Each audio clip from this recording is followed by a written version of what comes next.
Hello, my dear friends. I am Dr. Wasim I Khan, Assistant Professor, Shri Shivaji Law College, Parbhani, Maharashtra, India. So, in this lecture, we will discuss the third definition of Bharatiya Sakshya Adhiniyam 2023, and this act is a replacement of Indian Evidence Act 1872. So, definition of fact, relevant and fact in issue we will discuss in this particular lecture.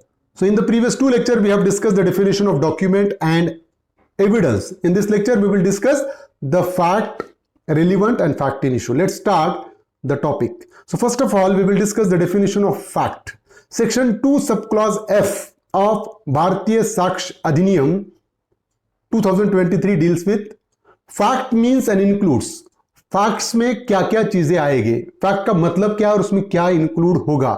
Fact means and includes anything, state of things or relation of things capable of being pursued by the senses. So anything or state of things or relation of things capable of being pursued by the senses. कोई भी चीज हो सकती है वो, या कोई भी चीज का रिलेशन हो सकता है आपस में जो capable of being perceived by the senses, जिसको हम परसीव कर सके अपने सेंस से, वो फैक्ट के डेफिनेशन में आएगा. कोई भी चीज which can be anything which can be pursued by our senses, any state of things which can be pursued by our senses, any relation of things which can be pursued by the senses comes under the category of fact.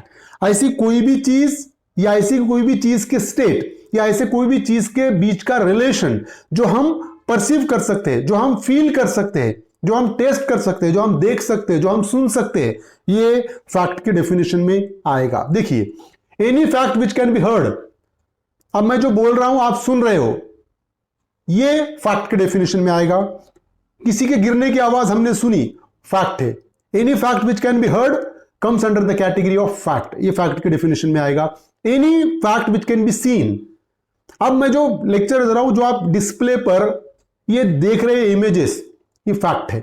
ऐसा fact जिसको देखा जा सकता है, ऐसी चीज जिसको देखी जा सकती है, वो फैक्ट है. Then any fact which can be touched, जिसको हम टच कर सकते हैं, है ना, that comes under the category of fact. जो भी चीज जिसको हम टच कर सकते हैं, क्योंकि टच भी एक सेंसेस में आएगा, वो फैक्ट में आएगा. कि फॉर एग्जांपल, मैंने जब वो मोबाइल को टच किया तो मोबाइल बहुत गर्म था, ये क्या है, फैक्ट है, टच है, तो टच भी फैक्ट में आएगा. स्मेल, हम बोलते हैं ना बहुत डर्टी स्मेल आ रही थी वहां पर, या बहुत अच्छी स्मेल आ रही थी, ये जो है that can be comes under the category of fact, वो फैक्ट के डेफिनेशन में आएगी. ऐसी चीज जो स्मेल की जा सकती है, फैक्ट. टेस्ट, ऐसा चीज जिसको टेस्ट किया जा सकता है, हम बोलते नहीं कि बहुत स्वीट टेस्ट था उसका, या बिटर टेस्ट था, या कड़वा था, ये फैक्ट के डेफिनेशन में आएगा. तो ये फैक्ट की फर्स्ट थिंग है, एनीथिंग, स्टेट ऑफ थिंग्स और relation of things which can be perceived by the senses. Second thing, second part of the definition of fact. Fact means and includes any mental condition of which any person is conscious. Fact means any mental condition of a person, any mental condition of which any person is conscious. Person की mental condition जिससे person conscious है, जो person को समझती है, ये भी fact के definition में आएगी. For example, tell us what you think. मुझे बताओ कि तुम क्या सोच रहे हो. सोचना क्या है, ये मेंटल कंडीशन है. मैं क्या सोच रहा हूं मुझे पता है, that is a mental condition of mind, it is a fact. उस टाइम पर वो क्या सोच रहा था, that comes under the category of fact. Act फ्रॉड्यूलेंटली, के किसी पर्सन ने एक्ट किया फ्रॉड्यूलेंटली, मतलब किसी को फंसाने के इरादे से वो एक्ट किया. अब वो फंसाने के इरादे से एक्ट किया. अब मेरा फ्रॉड्यूलेंट इंटेंशन था, मेरा इंटेंशन किसी को फंसाना था या नहीं था, ये मेंटल कंडीशन है मेरी, तो दैट इज अ फैक्ट कि मेरा एक्ट फ्रॉड्यूलेंट है या नहीं है. देन हैज सर्टेन इंटेंशन, कि पर्सन का इंटेंशन ऐसा था. इंटेंशन क्या है, this is a mental condition. बराबर है कि इंटेंशन पता नहीं कर सकते. अपन बोलते हैं कि मेरा इंटेंशन आपका दिल दुखाने का नहीं था, ये इंटेंशन क्या है, मेंटल कंडीशन है, ये फैक्ट के डेफिनेशन में आएगा. एक्ट्स इन गुड फेथ, कि मैंने गुड फेथ में किया, मेरा इरादा आपको नुकसान नहीं पहुंचाना था, मैंने गुड फेथ में किया. गुड फेथ क्या है, इसको हम सेंसेस से परसीव नहीं कर सकते, तो ये मेंटल कंडीशन में आएगा, तो ये भी फैक्ट के डेफिनेशन में आएगा डेफिनेटली. अब फैक्ट पे प्रोबेबल क्वेश्चन क्या हो सकता है? Fact under section 2 sub clause F of भारतीय साक्ष्य अधिनियम 2023 means anything state of things or relation of things capable of being perceived by the senses, any mental condition of which any person is conscious. Both of the above statements are correct, both of the above statements are incorrect. तो definition अगर हम देखें तो definition में दोनों चीजें हैं, इसलिए both of the above statements are correct. That will be a correct answer. That is the definition of fact. अब फैक्ट में ही दो चीजें आती है, एक तो रिलीवेंट, एक तो फैक्ट इन इशू। हम उसको डिस्कस करेंगे कि रिलीवेंट क्या है। अब रिलीवेंट क्या है, देखिए, relevant, a fact is said to be relevant to another when it is connected with the other in any of the ways referred to in the provisions of this अधिनियम relating to the relevancy of fact. हम fact को relevant कब कहेंगे कि वो relevancy of fact से connect कर पा रहा है, तो ऐसे फैक्ट को हम रिलीवेंट कहेंगे। समझ रहे हो? तो ये अगर इसमें हम देखें तो एडमिशन एंड कन्फेशन रिलीवेंट है, क्योंकि एक फैक्ट है फॉर एग्जांपल कि ए ने मर्डर किया क्या, और अगर ए बोल रहा है कि हाँ मैंने मर्डर किया, तो डेफिनेटली वो उसके अगेंस्ट में उसके चार्ज प्रूव हो जाएंगे, क्योंकि ये रिलीवेंट होगा, क्योंकि वो फैक्ट से कनेक्ट खा रहा है। तो रिलीवेंसी ऑफ फैक्ट है, admission and confession becomes relevant क्योंकि उससे प्रूव होता है अक्यूज्ड की गिल्ट। डाइंग डिक्लेरेशन, अगर किसी पर्सन ने मरते वक्त अगर कोई बयान देके गया है, स्टेटमेंट देके गया है, वो डाइंग डिक्लेरेशन है। बात ध्यान में रखिए।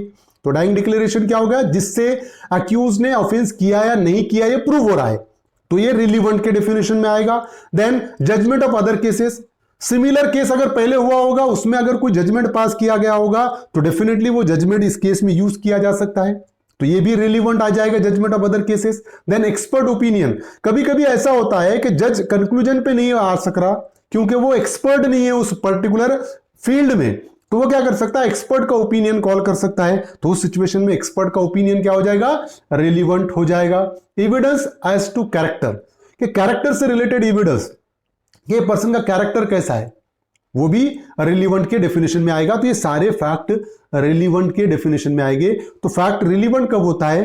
अगर वो रिलीवेंसी ऑफ फैक्ट से मेल खाता है, तो तभी वो रिलीवेंट फैक्ट होगा, अदरवाइज नॉट। अब अगर हम देखेंगे तो फैक्ट इन इशू की डेफिनेशन देखेंगे कि fact in issue means and includes any fact from which whether by itself और in connection with other facts the existence, non existence, nature और extent of any right, liability or disability asserted or denied in any suit or proceeding necessarily follows.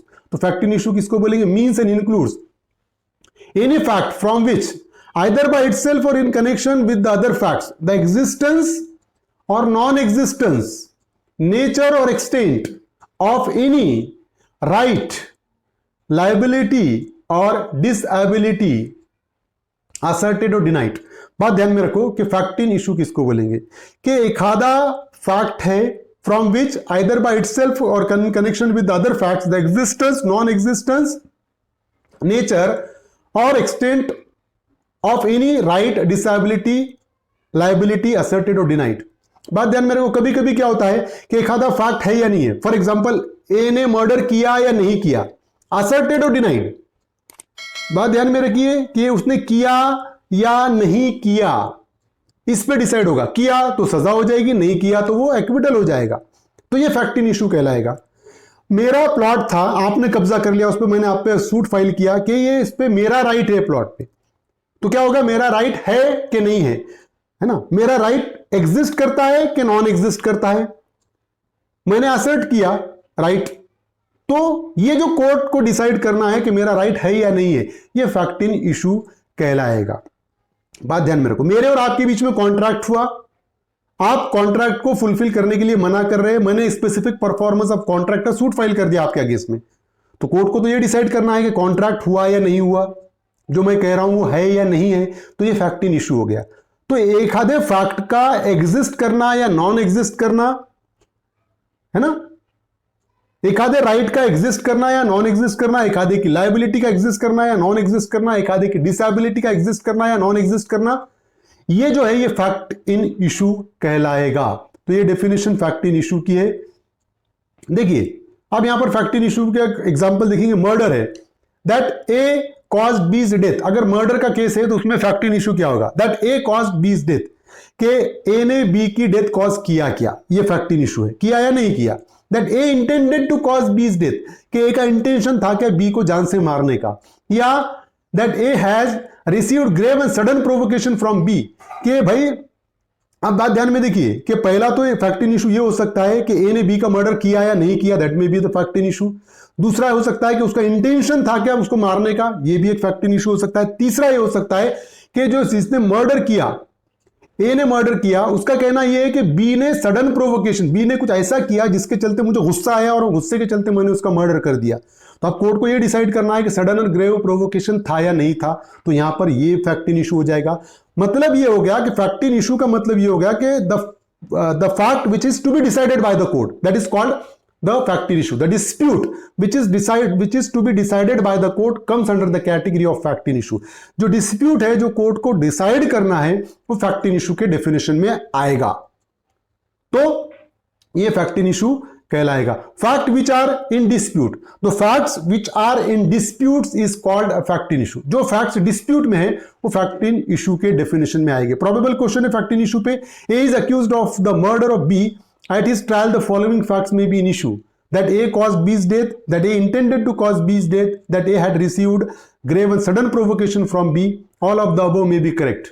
तो यहां पर अगर हम देखें तो यहां पर सबके सब करेक्ट है, तीनों फैक्ट इन इशू हो सकते हैं।